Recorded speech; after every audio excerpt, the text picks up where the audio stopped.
مجھے MBBS complete کرنا ہے مومن، پلیز انکار مت کرو۔ میں نے اس کے ہاتھ پہ ہاتھ رکھ کے کہا تھا۔ وہ بڑی سنجیدگی سے مجھے دیکھ رہا تھا۔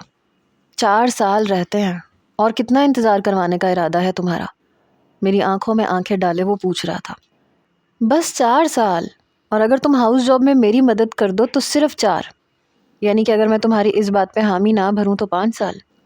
MBBS کا 1 سال میں کمپلیٹ کر چکی تھی۔ میں نے کہا ہاں۔ نہیں زری، میں اتنا انتظار نہیں کر سکتا۔ تمہاری اور میری عمر میں یوں بھی 8 سال کا فرق ہے۔ تو کیا ہوا؟ میں نے تو اس حوالے سے کبھی بھی یہ نہیں کہا کہ آپ جلدی بوڑھے ہو جائیں گے، میں نے مذاق سے کہا۔ پھر میں ہنسنے لگی۔ ہاں لیکن مجھے تو احساس ہے نا، اگلے 5 سال میں 35 کا ہو جاؤں گا۔ مجھے ایک ساتھی کی اسی وقت اشد ضرورت ہے۔ تمہیں مجھے بھی انڈرسٹینڈ کرنا چاہیے۔ جب سے میں نے ہوش سنبھالا تھا یہی سنا تھا کہ میں مومن کی منگیتر ہوں۔ جس گھر میں ہم رہتے تھے وہاں مومن کی فیملی بھی تھی، اور وہ میرا تایا ذات تھا۔ میری والدہ میں اور میری تائی میں بہت اتفاق تھا۔ ان کے 2 بیٹے تھے، بڑا مومن اور دوسرا حاشر۔ ہم دونوں ہی جانتے تھے کہ ہم ایک دوسرے کے ساتھ منسوب ہیں، اسی لیے شروع سے ہم میں بے تکلفی تھی۔ شروع سے ہی میں اپنے ہر کام کے لیے مومن کو ہی پکارتی تھی۔ حالانکہ میرے 2 بڑے بھائی تھے۔ بڑے بھائی کی عمر مومن جتنی تھی اور دوسرا مومن سے 2 سال چھوٹا تھا۔ بڑے بھائی کی شادی ہو چکی تھی، ان کے 2 بچے بھی تھے۔ چھوٹے بھائی کی شادی بس ہونے والی تھی۔ مجھے ڈاکٹر بننے کا شوق تھا، اس لیے میں نے ابھی شادی کے بارے میں کچھ بھی نہیں سوچا تھا۔ لیکن جب حاشر نے اپنی ہی کسی کولیگ کو پسند کر لیا اور تائی اماں کے پیچھے پڑ گیا کہ اسے شادی کرنی ہے، تب سے پتہ نہیں مومن کو کیا ہو گیا تھا۔ بار بار کہتا تھا کہ میں تم سے شادی کرنا چاہتا ہوں، میں اور انتظار نہیں کر سکتا۔ اور میں جانتی تھی کہ بڑی بہو ہونے کے ناطے اور تائی اماں کی چہیتی ہونے کے ناطے میں جانتی تھی کہ ذمہ داریاں مجھ پہ پڑیں گی۔ میں اپنا یہ شوق شادی کے بعد جاری نہیں رکھ سکتی۔ ابھی بھی یونیورسٹی سے مجھے لینے کے لیے مومن ہی آیا تھا، لیکن مجھے ریسٹورنٹ میں لے کے آ گیا کیونکہ گھر میں بات کرنا بہت مشکل ہو جاتا تھا۔ جب سے بھابھی آئی تھی مجھ پہ بڑی نظر رکھتی تھی، اور ان باتوں سے مومن بہت زیادہ چڑ جاتا تھا، اور میں ہنستی چلی جاتی تھی۔ تم کیوں چڑے ہو؟ اور تمہاری بھابھی کے ساتھ کیا مسئلہ ہے؟ ہم کزنز بھی تو ہیں۔ میں نے کہا آپ اتنے ہائپر کیوں ہو رہے ہیں؟ جل رہی ہے تو جلنے دیں۔ بار بار مجھے یہ جتاتی ہیں کہ میری اور غفار کی برابر کی عمر ہے، اور ان کے 2 بچے بھی ہو گئے ہیں۔ پتہ نہیں وہ مجھے کیا جتا رہے تھے۔ تو آپ کو اس بات کا افسوس ہے؟ میری بات پہ وہ مجھے تیکھی نظر سے نوازتے تھے۔ میری عمر کیا ہے؟ میرے سب دوستوں کی شادی ہو چکی ہے، کسی کا 1 بچہ ہے، کسی کے 2 ہیں، کسی کے 3 ہیں۔ ہاں تو آپ فکر کیوں کرتے ہیں؟ ہم 2 بچے ایک ساتھ کر لیں گے۔ یہ کہہ کے میں ہنسنے لگتی تھی۔ تم ہر بار میری بات کو مذاق میں اڑا دیتی ہو۔ ہاں تو آپ کو پتہ ہے نا آپ کی بیوی مستقبل کی ڈاکٹر بننے والی ہے، آپ کو میرا ساتھ دینا چاہیے۔ میری بات پہ وہ چپ ہو جاتا تھا، لیکن آج ریسٹورنٹ میں اس کے تیور عجیب سے تھے۔ تم جانتی ہو حاشر نے بھی شور مچا رکھا ہے، کہتا ہے کہ بھائی کی شادی پتہ نہیں کب ہوگی، لیکن مجھے شادی کرنی ہے۔ اور امی نے الگ سے ضد پکڑ لی ہے کہ جب تک میری شادی نہیں ہوگی وہ اس کی شادی نہیں کریں گی۔ خدا کے لیے ختم کرو اپنا یہ شوق۔ جوس ختم ہو چکا تھا اور اب وہ سگریٹ پی رہا تھا۔ میں نے منہ سے سگریٹ نکال کے سامنے رکھے ایش ٹرے میں بجھا دی۔ وہ پھر میری طرف دیکھنے لگے۔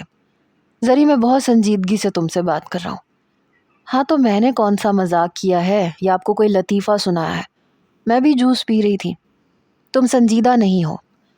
اور وہ ٹھیک کہہ رہا تھا، میں واقعی سنجیدہ نہیں تھی۔ اس کی ہر بات کو مذاق میں ہی تو لے رہی تھی۔ آپ کیا چاہتے ہیں؟ میں بھی آپ کی طرح ماتھے پہ بل ڈال کے منہ پھلا کے بیٹھ جاؤں؟ بات کرنے کا یہ کون سا طریقہ ہے؟ زری میں 5 سال انتظار نہیں کر سکتا۔ میری بات پہ انہوں نے مجھے غصے سے دیکھا تھا۔ شٹ اپ، وہ برجستہ بولا تھا۔ ہر چیز کی ایک حد ہوتی ہے زری۔ ٹھیک ہے، آپ کو میرا آخری اور حتمی فیصلہ سننا ہے۔ میں بھی ٹھیک ہو کے بیٹھ گئی تھی۔ ہاں، مجھے تمہارا آخری اور حتمی فیصلہ ہی سننا ہے۔ سناؤ مجھے۔ میں جب تک ہاؤس جاب کمپلیٹ نہیں کر لیتی میں شادی نہیں کروں گی، اور یہی میرا آخری اور حتمی فیصلہ ہے۔ میرے 2 ٹوک انداز پہ وہ کھڑے ہو گئے، ٹیبل سے اپنا چشمہ اٹھا کے پہنا اور گاڑی کی چابی بھی پکڑ لی جو انہیں ان کے آفس سے ملی تھی۔ اٹھو چلو گھر چلیں۔ جوس میرا بھی ختم ہو چکا تھا۔ انہوں نے ویٹر کو بلا کے پیسے دیے، میں بھی باہر آ گئی۔ گاڑی میں بھی وہ بڑی ہی خاموشی سے بیٹھے رہے، ماتھے پہ بل ڈالے ڈرائیونگ کرتے رہے۔ کیا بات ہے، اب چپ کیوں ہے؟ تمہیں کیا فرق پڑتا ہے؟ مومن، مجھے فرق پڑتا ہے۔ اگر آپ نہیں سمجھیں گے تو کون سمجھے گا؟ ہاں تو سمجھ تو رہا ہوں یار، اتنے سالوں سے میں تمہیں ہی سمجھ رہا ہوں، لیکن اب مجھے ٹھیک سے سمجھ میں آ گیا ہے۔ تمہیں صرف اپنی خواہش، اپنا آپ نظر آتا ہے، تمہیں سامنے والا نظر نہیں آتا۔ آج تو پتہ نہیں انگارے چبا کے آئے تھے۔ کیا ہو گیا ہے، اتنا روڈلی بات کیوں کر رہے ہیں؟ تو اور کیا کروں یار، سب دوستوں میں ایک میں ہوں جس کی شادی نہیں ہوئی، اور سب کو یہ لگتا تھا کہ سب سے پہلے میری شادی ہوگی۔ اب جب میں سب میں بیٹھتا ہوں نا تو مذاق بن کے رہ جاتا ہوں۔ اوپر سے حاشر نے میری زندگی عذاب بنا دی ہے، ہر وقت چلتے پھرتے مجھے یہی سناتا ہے کہ بھائی مجھے نہیں لگتا کہ آپ کی کبھی شادی ہوگی، اور میں آپ کی خاطر بڈھا نہیں ہو سکتا۔ پتہ نہیں کیوں مجھے بھی غصہ آ گیا، وہی مرغی کی ایک ٹانگ، کب سے بس یہی بات کیے جا رہے تھے، لیکن مجھے فرق نہیں پڑتا۔ میں نے تو کبھی آپ کو ایسا نہیں سمجھا یار۔ 5 سال کا اور انتظار تم مجھے کرنے کے لیے کہہ رہی ہو، یعنی کہ 5 سال میں مزید لوگوں کے مذاق کا نشانہ بنتا رہوں۔ یہ تائی اماں نے آپ سے کچھ کہا ہے؟ نہیں، امی نے کچھ نہیں کہا، بس یہ میری خواہش ہے جس کی تمہاری نظر میں کوئی اہمیت نہیں ہے۔ وہ میری طرف بڑے غصے سے دیکھ رہے تھے۔ میں کھڑکی سے باہر دیکھنے لگی۔ میری بھی تو زندگی ہے، کچھ نہ کچھ شوق ہے، کیا انہیں اس بات کا احساس نہیں تھا؟ نہیں تھا تو ہونا چاہیے تھا، کیوں نہیں تھا؟ گھر کے باہر گاڑی کھڑی کر کے انہوں نے ہارن پہ ہارن دینا شروع کیا۔ ہمارا گھر پرانے طرز پہ بنا ہوا تھا، کوئی چوکی دار نہیں تھا۔ دروازہ میری بھابھی نے کھولا، چونکہ نیچے والا پورشن ہمارا تھا۔ مجھے مومن کے ساتھ دیکھ کر معنی خیز سی مسکراہٹ ان کے چہرے پہ پھیلی۔ بڑی سیر و تفریح ہو رہی ہے، خیر تو ہے۔ بھابھی کی عادت تھی ہر بات پہ طنز کرنے کی، میں تو مذاق میں ٹال دیتی تھی، لیکن آج مومن ویسے بھی تپا ہوا تھا۔ گاڑی سے نیچے اترا، زور سے دروازہ بند کر کے سیدھا اوپر کا زینہ چڑھ کے چلے گئے۔ اوہو، مزاج تو بہت برہم ہے جناب کے۔ ویسے غصہ کس بات پہ آیا ہوا ہے، وہ بھی تمہارے ہوتے ہوئے؟ میں نے کہا بھابھی خدا کے لیے آپ کو جو تانے تشنے سنانے ہوتے نا وہ صرف مجھے سنایا کریں، وہ صرف آپ کا لحاظ کر جاتا ہے، ورنہ جتنے وہ غصے میں ہیں نا، اگر 4 باتیں بھی آپ کو سنائیں تو آپ بھائی کو 1 کی 10 کر کے سنائیں گی۔ آج تو میں نے بھی کوئی لحاظ نہیں کیا تھا۔ چلو جی، باتیں سن لو ان سے۔ ارے ایسے کون سے ظلم کے پہاڑ ڈھا رہی ہوں میں تم پہ، کیا تانے سنا دیے؟ وہ ٹسوے بہانے لگی۔ یہ حال ہے یہاں، منہ سے بات نکلے تو کہتے ہیں تانے مار دیے۔ اچھا بہن، میں تو آج کے بعد تم سے کوئی بات ہی نہیں کروں گی، یہ کہتے ہوئے وہ اندر چلی گئی۔ میں اپنے کمرے میں آ گئی۔ اس کے بعد تو پھر میں جبار بھائی کی شادی کی تیاریوں میں لگ گئی۔ کچھ دن کے بعد میری والدہ نے بتایا کہ حاشر کا رشتہ طے ہو گیا ہے۔ میں نے کہا کہ یہ تو بہت اچھی بات ہے۔ میری والدہ کہنے لگی تمہارے اس شوق کی وجہ سے تمہاری شادی رکی ہوئی ہے، ورنہ جبار کے ساتھ ساتھ ہمارا تو ارادہ تھا تمہاری بھی شادی کر دیتے۔ میں نے کہا خدا کے لیے اب آپ مت شروع ہو جانا۔ اپنے بھائی کی شادی پہ پہلی بار مجھے ایسے لگا جیسے میری تیاری ادھوری ہی ہے، کیونکہ مومن نے میری طرف دیکھا تک نہیں تھا، بس کاموں میں ہی لگا رہا۔ میں کئی بار اس کے سامنے بھی گئی، بات بھی کی، ماتھے پہ بل ڈالے بس ذرا سا جواب دے کے چلا جاتا۔ ہر بار کسی کی بھی شادی ہوتی تھی تو اس کی ستائشی نظریں، اس کی محبت پاش نظریں مجھے سیراب کر دیتی تھیں، مجھے مکمل کر دیتی تھیں، لیکن اس بار ایسا نہیں ہوا تھا۔ جبار بھائی کے ولیمے پہ جس ٹیبل پہ وہ بیٹھا تھا، میں اسی کی برابر والی کرسی پہ بیٹھ گئی۔ آپ ناراض ہیں مجھ سے؟ اس نے نفی میں سر ہلایا اور اٹھ کے کھڑا ہو گیا، لیکن میں اس کا ہاتھ پکڑ چکی تھی۔ کیا بات ہے، بات کیوں نہیں کر رہا؟ میری طرف دیکھ کیوں نہیں رہا؟ کیا اچھی نہیں لگ رہی؟ انہوں نے اپنا ہاتھ میرے ہاتھ سے چھڑوایا۔ تنگ مت کرو، یہ کہہ کے مجھے وہاں سے چلے گئے، میری بات تک نہیں سنی۔ اچھا، تو اب یہ موصوف مجھے موڈ دکھائیں گے؟ اس کے بعد میں نے بھی پرواہ نہیں کی۔ جیسے جیسے وقت بڑھ رہا تھا میری پڑھائی بھی مشکل ہونے لگی تھی۔ 6 مہینے بعد حاشر کی شادی کا بھی شور مچ گیا، اس کی بھی شادی ہو چکی تھی۔ شادی کے 3 ماہ بعد میں اوپر گئی، اور کافی مہینوں کے بعد اوپر گئی تھی۔ دیکھا تو مومن اپنے کمرے میں تھے، حالانکہ جب بھی میں اوپر جاتی تھی تو وہ بہانے سے باہر ضرور آتے تھے، لیکن اس بار نہیں آئے۔ میں کافی دیر لاؤنج میں بیٹھی رہی، تائی اماں سے باتیں کرتی رہی، اور میری آواز اتنی بلند تو تھی کہ کمرے تک پہنچ سکتی تھی۔ کیا تھا کہ ایک بار باہر آ جاتے، پر نہیں آئے۔ شاید بہت زیادہ ناراض ہے، اور انہیں منانے کا مطلب یہ تھا کہ میں اپنا شوق بیچ میں چھوڑ دوں اور شادی کر لوں۔ میں بہت برے دل کے ساتھ نیچے آئی تھی۔ مومن کو فون کیا، اس نے میرا فون نہیں اٹھایا۔ پھر سے کیا تو بڑی بیزاری سے بولا، کیا بات ہے، کوئی کام تھا تمہیں مجھ سے؟ میں نے کہا مجھ سے ناراض ہے؟ خدا کے لیے ذری کوئی کام ہے تو بتاؤ، بے فضول بحث مت کیا کرو مجھ سے۔ ہر وقت غصے میں کیوں ہوتے ہیں آپ؟ تمہیں کیا لگے؟ تم کام بتاؤ، کوئی کام ہے؟ کیوں بنا کسی کام کے میں آپ کو فون نہیں کر سکتی؟ تم اپنے کریئر پہ توجہ دو نا، اپنی تعلیم پہ توجہ دو۔ میڈیکل کی پڑھائی بہت مشکل ہوتی ہے، اسی پہ فوکس کرو تو زیادہ بہتر ہے۔ آپ مجھ سے ناراض تو نہیں ہیں؟ میں نے پھر سے پوچھا۔ ذری میں تنگ آ چکا ہوں، تھک گیا ہوں میں، تم مجھے بتاؤ کہ میں کیا کروں؟ بڑے غصے اور بیزاری سے کہنے لگے، ٹھیک ہے پھر آپ کسی اور سے شادی کر لیں۔ میں تمہیں پہلے بھی کہہ چکا ہوں کہ منہ سنبھال کے بات کیا کرو۔ میں ٹھیک کہہ رہی ہوں، اگر آپ سے انتظار نہیں ہوتا تو آپ کسی اور سے شادی کر لیں۔ ٹھیک ہے، اب میں تمہیں کسی اور سے شادی کر کے دکھاؤں گا۔ میں نے کہا گڈ لک۔ یہ کہہ کے میں نے فون بند کر دیا، کیونکہ میں جانتی تھی کہ وہ ایسا کر ہی نہیں سکتا، سوال ہی پیدا نہیں ہوتا۔ ٹھیک 1 مہینے کے بعد اوپر سے تایا ابا کی اور مومن کی بحث کی آواز آنے لگی۔ یہ کیا بکواس کر رہے ہو تم؟ اس میں بکواس والی کیا بات ہے بابا؟ وہ بچی تمہارے نام پہ بیٹھی ہے۔ جی نہیں، وہ اپنے کریئر، اپنے شوق کے نام پہ بیٹھی ہے، اور اسے کوئی فرق نہیں پڑتا۔ میں رانیہ سے شادی کرنا چاہتا ہوں اور یہ میرا آخری فیصلہ ہے۔ پھر تائی اماں کی آواز آئی، اس گھر میں بہو بن کے آئے گی تو صرف ذری آئے گی۔ امی وہ نہیں آئے گی، اب وہ میری زندگی میں کبھی نہیں آئے گی۔ یہ باتیں میرے لیے ناقابل برداشت سی تھیں۔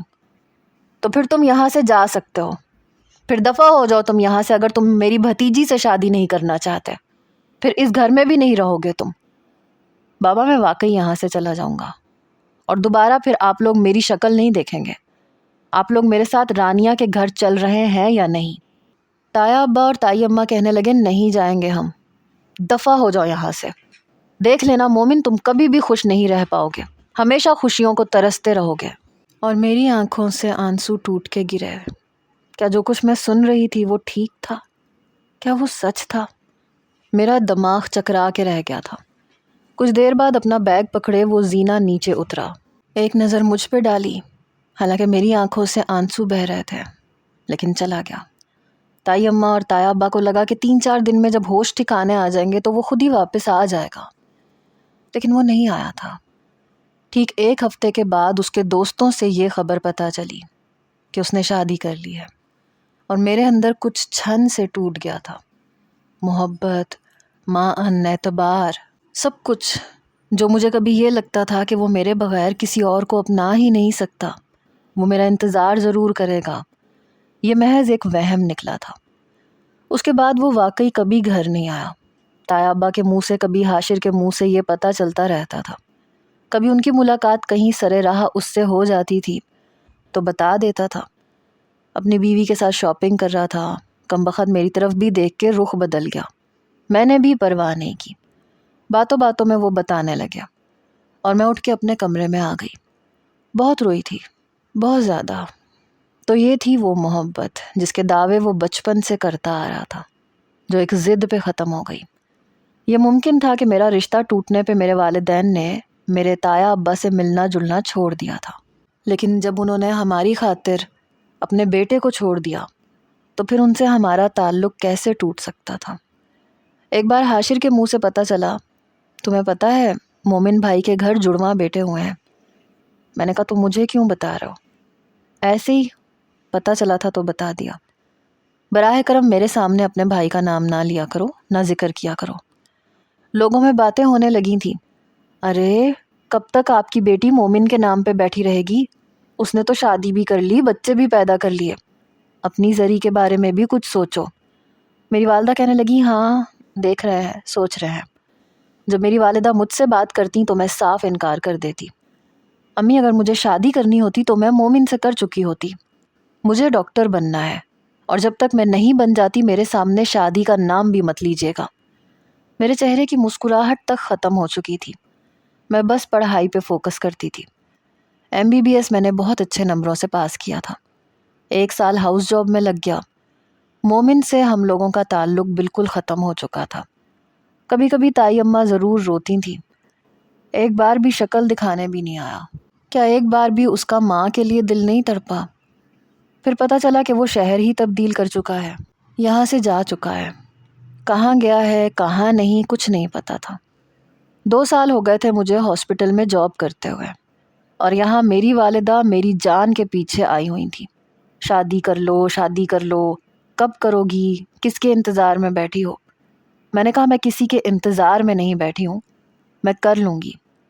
لیکن پتہ نہیں کیوں وہ میری زندگی سے تو جا چکا تھا لیکن دل سے نہیں گیا تھا، ابھی بھی وہیں بیٹھا تھا۔ بہت چاہا کہ اس سے نفرت کروں پر کر نہیں پائی، بہت چاہا کہ اسے بھول جاؤں لیکن بھلا بھی نہیں پائی۔ کچھ دنوں کے بعد مجھے اسلام آباد بھیج دیا گیا۔ جس پرائیویٹ ہاسپٹل میں جاب کرتی تھی اس کی ایک شاخ اسلام آباد میں بھی تھی۔ جب میں نے اپنے والدین سے پوچھا تو میری والدہ بھڑک اٹھی، چھوڑو یہ نوکری شوکری، امی وہاں پہ نیا ہاسپٹل کھلا ہے، مجھے وہاں جانا ہے۔ میرے والد کہنے لگے تمہیں شادی نہیں کرنی؟ میں نے کہا ہاں نہیں کرنی۔ کیوں میرے پیچھے پڑے ہوئے ہیں؟ جب مجھے کرنی ہوگی تو میں کر لوں گی۔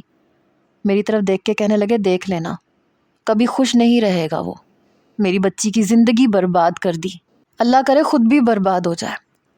اور یہ بد دعا میرے تایا اور تائی بھی کئی بار اپنے سگے بیٹے کو دے چکے تھے۔ میں اسلام آباد آ گئی، 6 مہینے مجھے وہاں کام کرتے ہوئے گزر گئے۔ اسی ہاسپٹل کے برابر والی عمارت میں مجھے ایک چھوٹا سا فلیٹ ملا ہوا تھا۔ کبھی میری ڈیوٹی دن کی لگ جاتی تھی، کبھی رات کی۔ بہرحال وقت یوں ہی گزرنے لگا۔ 6 مہینے بعد میں نے اسے دیکھا، وہ بھی ایمرجنسی وارڈ میں، زخمی حالت میں۔ اس کی گاڑی کا ایکسیڈنٹ ہوا تھا۔ نرس نے مجھے بتایا کہ جلدی چلیں ڈاکٹر زری، ایمرجنسی کا کیس ہے، کار ایکسیڈنٹ کا۔ جب میں گئی تو اسے دیکھ کے میرے قدم وہیں رک گئے، خون سے لت پت۔ اسے اپنی آنکھوں کے سامنے دیکھ کے میرے حواس گم ہوئے تھے۔ میں تیز تیز قدموں سے اس کے پاس آئی۔ نرس اور وارڈ بوائے اس کی نبض چیک کر رہے تھے، کوئی بہتا ہوا خون صاف کر رہا تھا۔ میں نے کہا کیا ہوا ہے؟ نرس کہنے لگی کہ آپ کو پتہ ہے کہاں ایکسیڈنٹ ہوا ہے؟ ان کے ساتھ 2 چھوٹے بچے تھے، 4 سال کے۔ بچے تو بچ گئے ہیں لیکن ان کی کنڈیشن بہت بری ہے۔ میں یوں تھی جیسے پاگل ہو جاؤں گی۔ اس کا ٹریٹمنٹ کرتے ہوئے بھی میری آنکھوں سے آنسو بہہ رہے تھے۔ بس یہی دعا تھی کہ وہ ٹھیک ہو جائے۔ اس کی ہارٹ بیٹ بہت کم چل رہی تھی۔ میں نرس سے کہنے لگی جلدی سے انجیکشن بھرو۔ کئی مختلف قسم کے انجیکشنز لگا چکی تھی، اس کے خون کا ارینجمنٹ نہیں ہو رہا تھا۔ اتفاق تھا کہ میرا اور اس کا بلڈ گروپ ایک ہی تھا، اس لیے بلڈ میں نے ہی اسے دیا تھا۔ 5 گھنٹے کی مسلسل تگ و دو کے بعد وہ اب خطرے سے باہر تھا۔ تب میں نے اس سے پوچھا کہ اس شخص کے ساتھ جو بچے تھے وہ کہاں ہیں؟ وہ کہنے لگی کہ وہ بچوں کے وارڈ میں ہیں، انہیں زیادہ چوٹیں تو نہیں آئیں لیکن خوفزدہ سے بیٹھے ہوئے ہیں۔ میں نے کہا کوئی خاتون بھی تھیں کیا ان کے ساتھ؟ کہنے لگی نہیں خاتون تو کوئی نہیں تھی۔ جب میں بچوں کے وارڈ میں آئی اور نرس نے بتایا کہ وہ 2 بچے ہیں، 4 سالہ تھے، 2 بیٹے، ہو بہو مومن کی شکل کے تھے۔ میں ان کے پاس آ گئی تو وہ ڈر سے گئے، ایک دوسرے کے ساتھ چپک کے بیٹھ گئے۔ میں نے کہا ڈرو نہیں، میں ڈاکٹر ہوں، مجھے بتاؤ کہیں چوٹ تو نہیں آئی؟ میں نے بڑے پیار سے ان سے پوچھا۔ نہیں ہمیں چوٹ نہیں آئی، بس بازو پہ آئی تھی، لیکن آنٹی نے پٹی باندھ دی ہے۔ میں نے کہا اچھا، اور آپ کا نام کیا ہے؟ میرا نام ابراہیم ہے۔ آپ کی ماما کہاں ہے؟ پتہ نہیں کیوں اس سوال کو کرنے سے میں خود کو روک نہیں پائی۔ وہ تو نہیں ہے۔ دوسرا کہنے لگا آنٹی میرے بابا کی طبیعت کیسی ہے؟ میں نے کہا وہ ٹھیک ہے۔ آنٹی ہمیں بابا کے پاس جانا ہے۔ میں نے کہا ہاں چلے جانا، ابھی ان کی طبیعت ٹھیک نہیں ہے، تم لوگ میرے ساتھ آؤ، میری ڈیوٹی ویسے بھی ختم ہو چکی تھی۔ ہم کیوں آئے؟ میں نے کہا یہاں پہ کیا کرو گے، سب یہاں پہ بیمار ہیں، دیکھ دیکھ کے تم لوگوں کو ڈر لگے گا، چلو شاباش میرے ساتھ آ جاؤ۔ میں انہیں اپنے ساتھ ہاسپٹل سے باہر اس عمارت میں لے آئی جہاں مجھے رہائش ملی تھی۔ میرے فلیٹ میں آ کے وہ پورا گھر دیکھنے لگے۔ یہ کس کا گھر ہے؟ ابراہیم کہنے لگا آنٹی کیا یہ آپ کا گھر ہے؟ میں نے کہا ہاں۔ کیا کھاؤ گے تم لوگ؟ پتہ نہیں، بابا کو پتہ ہوگا کہ ہم کیا کھائیں گے۔ دونوں بچے بڑے باتونی تھے۔ میں نے فریج میں سے دودھ نکالا، گلاس میں ڈال کے دونوں بچوں کو دیا۔ وہ لوگ گھونٹ گھونٹ بھر رہے تھے، ساتھ میں پورے گھر کو دیکھ رہے تھے۔ آنٹی آپ کے گھر میں ٹوائز نہیں ہے؟ میں نے کہا تم لوگوں کو ٹوائز چاہیے تو میں لے دیتی ہوں، میرے گھر میں تو کوئی بچہ نہیں ہے۔ شرائم کہنے لگا آنٹی آپ مجھے بہت سارے ٹوائز لا کے دینا۔ میں نے کہا ہاں میں لا کے دوں گی۔ ابراہیم اسے گھورنے لگا، بری بات ہے، بابا نے کہا تھا نا کسی سے کچھ نہیں مانگتے، جو کچھ بھی مانگتے ہیں بابا سے مانگتے ہیں۔ دونوں بچے بڑی پیاری پیاری سی باتیں کرتے تھے۔ کچھ دیر بعد میں انہیں اپنے ساتھ مارکیٹ لے گئی، وہاں سے انہیں کھلونے لے کے دیے اور پھر انہیں گھر میں کھانا کھلا کے یہ سمجھا کے آئی کہ آپ نے باہر نہیں نکلنا، تم لوگ بس یہیں پہ کھیلتے رہو اور میں ابھی آتی ہوں۔ اپنے فلیٹ کا دروازہ لاک کر کے میں ہاسپٹل میں چلی گئی۔ مومن کا موبائل مکمل طور پہ ٹوٹ چکا تھا، بٹوا تھا لیکن اس میں سوائے پیسوں کے ATM کارڈ کے اور کچھ بھی نہیں تھا۔ اس کے گھر کا پتہ نہیں تھا کہ میں اس کے گھر پہ اطلاع کر دیتی، نہ موبائل کا کچھ پتہ تھا۔ میں یہاں اس کے بارے میں کچھ بھی نہیں جانتی تھی۔ اس کی بیوی تو پریشان ہو رہی ہوگی، اسے ابھی تک ہوش نہیں آیا تھا اور اب سینئر ڈاکٹرز بھی اس کا چیک اپ کر چکے تھے۔ سر پہ بہت گہری چوٹ آئی ہے، ہمیں ڈر ہے کہ پیشنٹ اگر زیادہ دیر تک بے ہوش رہا تو کہیں کوما میں نہ چلا جائے۔ یہ سن کے میرے ہوش اڑے تھے۔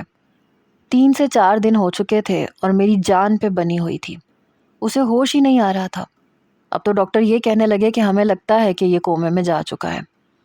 میں گھر جا کے سوچنے لگی کہ تائی اماں کو بتا دیتی ہوں، مومن کی حالت کا سن کے وہ دونوں یہاں آ جائیں گے۔ پھر سوچا کہ کہیں اسے اس حال میں دیکھ کے تائی اماں کی حالت نہ بگڑ جائے۔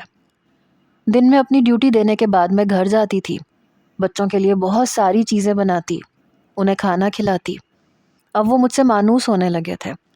جب رات کو سو جاتے تو پھر میں ہاسپٹل آ جاتی، مومن کے کمرے میں آ کے اسے دیکھتی رہتی۔ 10 دن گزر گئے تھے، بہت دعائیں کر رہی تھی کہ اسے ہوش آ جائے۔ میں کرسی رکھ کے اس کے فولڈنگ بیڈ کے پاس بیٹھ گئی، اس کے دوسرے ہاتھ پہ اپنا ہاتھ رکھ دیا، دونوں ہاتھ پٹی میں بندھے تھے۔ میں نے اس کا ہاتھ پکڑا اور بے بسی سے رونے لگی۔ اٹھ جاؤ مومن، خدا کے لیے اٹھ جاؤ۔ اس کا ہاتھ پکڑ کے میں بے تحاشا رو رہی تھی، لیکن وہ نہیں اٹھا۔ وقت اور آگے بڑھ گیا، 2 مہینے گزر گئے تھے۔ بچے روزانہ مجھ سے اپنے باپ کے بارے میں پوچھتے تھے اور میں انہیں بہلانے لگتی تھی۔ وہ روز میرا انتظار کرتے تھے۔ ابراہیم، شرائم، یہ تم لوگوں نے ابھی تک جوس کیوں نہیں پیا؟ بسکٹ بھی ویسے ہی رکھے ہیں۔ آنٹی آپ کا انتظار کر رہے تھے، ہم آپ کے ساتھ کھائیں گے، بابا ہمیں اپنے ہاتھ سے کھلاتے تھے۔ میں انہیں اپنے ہاتھ سے کھانا کھلاتی تھی، ناشتہ بھی کرواتی تھی۔ اب تو اس کے زخم بھی ٹھیک ہو چکے تھے، پٹیاں بھی اتر چکی تھیں، بس اسے ہوش نہیں آ رہا تھا۔ مجھے لگا کہ شاید اپنے بچوں کی آواز سن کے اسے ہوش آ جائے۔ میں ایک بار ابراہیم اور شرائم کو ہاسپٹل لے آئی۔ مومن کے کمرے میں جب آئے تو اسے دیکھ کے چلانے لگے، بابا اٹھے، اٹھ کیوں نہیں رہے؟ کافی دیر وہ مومن کو جگانے کی کوشش کرتے رہے۔ اس وقت مجھے محسوس ہوا تھا کہ ہلکی سی اس کے ہاتھ میں جنبش ہوئی تھی اور یہ دیکھ کے مجھے خوشی بھی ہوئی تھی۔ اب میں یہی کرتی تھی، روزانہ اس کے دونوں بیٹوں کو اس کے پاس لے جاتی۔ 1 ہفتہ اور گزر گیا تھا، کچھ اس کے ہاتھوں میں اور کبھی پاؤں میں حرکت ہونے لگتی تھی۔ ڈاکٹر بھی یہ دیکھ کے پر امید ہو گئے تھے کہ اسے کبھی بھی ہوش آ سکتا ہے۔ ایک رات بچوں کو سلا کے میں ہاسپٹل گئی۔ ایمرجنسی کے بس 2-4 کیسز تھے، وہ دیکھنے کے بعد میں مومن کے کمرے میں آ گئی۔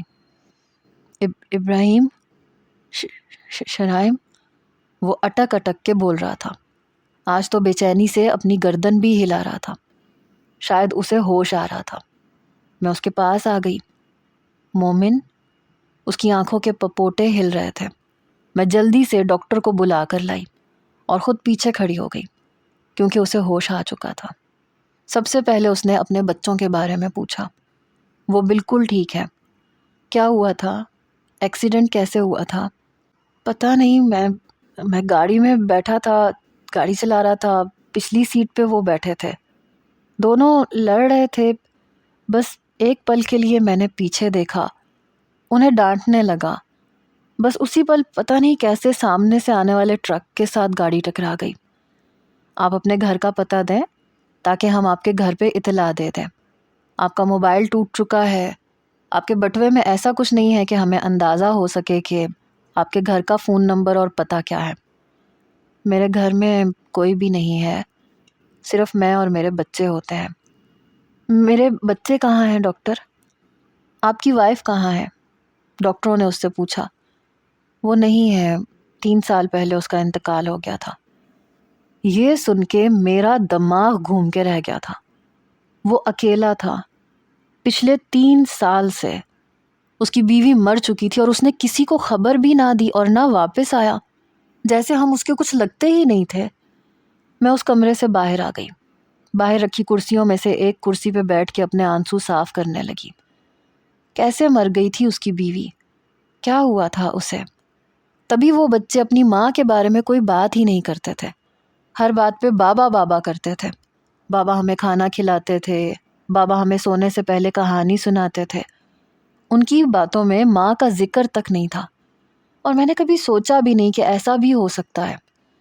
کچھ دیر کے بعد ڈاکٹر امتیاز باہر آئے، کہنے لگے وہ اپنے بچوں کا پوچھ رہا ہے۔ میں نے کہا ابھی تو وہ سو چکے ہوں گے، رات کے 2 بج رہے ہیں، آپ اس سے کہہ دیں کہ صبح مل لے گا۔ کہنے لگے یہ بات آپ بھی کہہ سکتی ہیں، پچھلے 2 مہینے سے آپ اس کی فکر کر رہی ہیں۔ میں نے کہا نہیں، آپ کسی نرس سے کہہ دیں، وہ کہہ دے گی۔ یہ کہہ کے میں ایمرجنسی وارڈ میں چلی گئی، کیونکہ زیادہ تر میری ڈیوٹی وہیں ہوتی تھی۔ میں اس کا سامنا نہیں کرنا چاہتی تھی۔ صبح 6 بجے میری ڈیوٹی ختم ہوئی اور میں گھر چلی گئی۔ دونوں بچے ابھی بھی سو رہے تھے۔ میں ان کے برابر میں لیٹ گئی، ان کے چہروں کو غور سے دیکھنے لگی۔ پچھلے 3 سال سے یہ ماں کے بغیر زندگی جی رہے ہیں۔ ان کے بارے میں سوچتے سوچتے میری آنکھ لگ گئی۔ 11 بجے میری آنکھ کھلی، دونوں بچے اٹھ چکے تھے اور مجھے جگا رہے تھے۔ آنٹی بھوک لگی ہے۔ میں جلدی سے اٹھ کے بیٹھی، ان کا ہاتھ منہ دھلوایا، پھر انہیں گلاس میں دودھ ڈال کے دیا۔ میں نے انہیں بتایا تمہارے بابا بالکل ٹھیک ہو گئے ہیں۔ یہ سن کے دونوں خوش ہو گئے۔ میں انہیں اپنے ساتھ ہاسپٹل لے کے گئی، لیکن مومن کے کمرے میں نہیں جا پائی۔ ہلکا سا دروازہ کھول دیا، جاؤ اندر، اندر تمہارے بابا ہیں، تمہارا انتظار کر رہے ہیں۔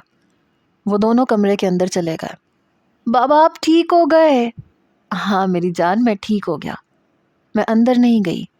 اندر سے نرس باہر آئی، کہنے لگی یہ صاحب آپ کے بارے میں پوچھ رہے تھے، کہہ رہے تھے کہ میرے بچے کس لیڈی ڈاکٹر کے پاس ہیں۔ میں نے کہا کہ بچے ان کے پاس پہنچ گئے ہیں۔ میں دوبارہ سے ایمرجنسی وارڈ میں چلی گئی۔ ڈاکٹر امتیاز کہنے لگے کہ ابھی تو آپ کا آف ہے، آپ جائیں گھر جا کے آرام کریں۔ میں نے کہا ہاں کر لوں گی۔ وہ مومن نامی پیشنٹ کب تک یہاں پہ ایڈمٹ رہے گا؟ ڈاکٹر امتیاز کہنے لگے کہ وہ ہوش میں آ چکا ہے، زخم بھی بھر چکے ہیں، اور وہ بل بھی سارے کلیئر کر چکا ہے، ہو سکتا ہے شاید آج ہی چلا جائے۔ میں نے کہا ٹھیک ہے۔ میں واپس اپنے فلیٹ میں جانے لگی، تبھی نرس نے کہا ڈاکٹر زری، وہ شخص جو 2 مہینے سے کوما میں تھا وہ آپ کو بلا رہا ہے۔ میں نے کہا میرے سر میں درد ہے، میں گھر جا رہی ہوں، ان سے کہہ دو کہ میں ہاسپٹل میں ہوں ہی نہیں۔ میں واپس گھر آ گئی، اپنے کمرے میں آ کے پھوٹ پھوٹ کے رونے لگی۔ پتہ نہیں کیوں ہمت نہیں کر پا رہی تھی کہ اس کا سامنا کروں۔ میں نے ڈاکٹر امتیاز کو کال کی، ڈاکٹر میں شاید رات کی ڈیوٹی نہ دے سکوں، میرے سر میں بہت درد ہے۔ وہ کہنے لگے کوئی بات نہیں، پچھلے کافی دنوں سے آپ دن رات ڈیوٹی ہی تو دے رہی ہیں، آپ آف لے لیں۔ بچوں کے کھلونے دیکھ کے مجھے وہ شدت سے یاد آنے لگے۔ میرا بھی ان کے ساتھ دل لگ گیا تھا، بڑے پیار سے میرے گلے میں دونوں بازو پھیلا کے میرے ساتھ لگ جاتے تھے، کبھی میرے رخسار پہ پیار کرنے لگتے۔ آنٹی آپ بہت اچھی ہیں، ہمارے لیے ٹوائز لے کے آتی ہیں، ہمیں بابا کی طرح اپنے ہاتھ سے کھانا کھلاتی ہیں۔ اب ان کی چھوٹی چھوٹی شرارتیں یاد آ رہی تھیں۔ نہ میرا کھانا بنانے کو دل چاہا، نہ میں نے کچھ بنایا نہ کھایا، بس وقفے وقفے سے آنسو بہاتی رہی۔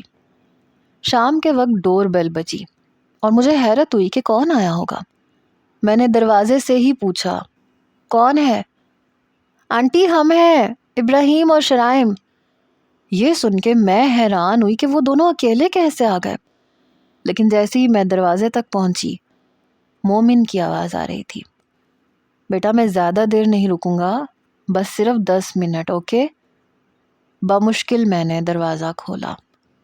مجھے دیکھ کے وہ پتھر کا ہوا تھا۔